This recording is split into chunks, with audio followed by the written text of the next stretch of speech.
Mayong adlaw kanatong tanan, dako kayo ang among pagpasalamat sa inyong pagtambong, pag-apil niining Mindanao-wide Small Coconut Farmers Cooperative Summit.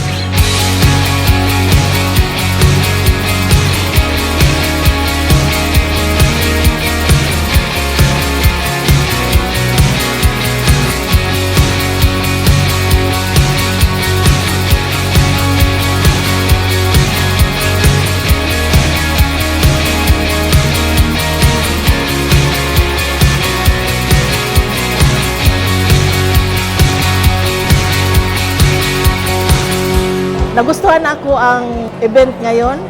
Nakakita kami mga buyer. At least na may makuha nato sa mga negosyante kay ang mga product natin sa Mindanao. I-introduce din nato ang product nato sa Mindanao.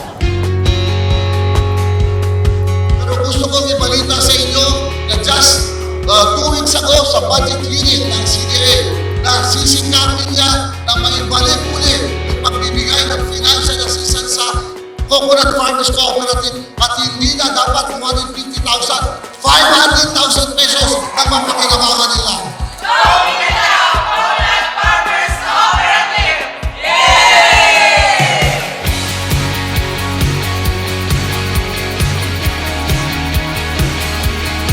My life for the last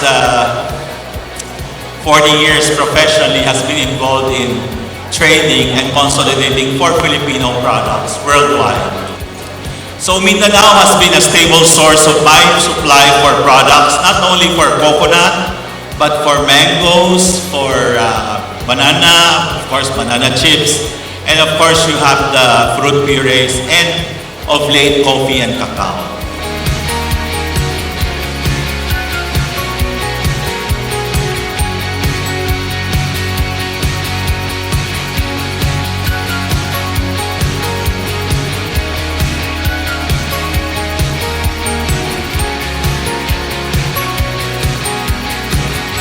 Thank you for coming! Yay! So, maghinaot kami nga kaning summit, pagkahuman niini, mahimo kining usa ka effective nga platform diin mabuhat nato ang ato ang mga kanang ginatawag natong call for actions, no, para sa sustainable growth sa ato ang coconut industry.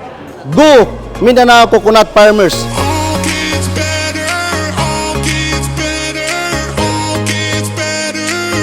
When I'm with you, all gets better. To the organizer of the Mindanao-wide Coconut Farmers Summit, congratulations on the very successful event, and thank you for giving us this opportunity to participate in this event.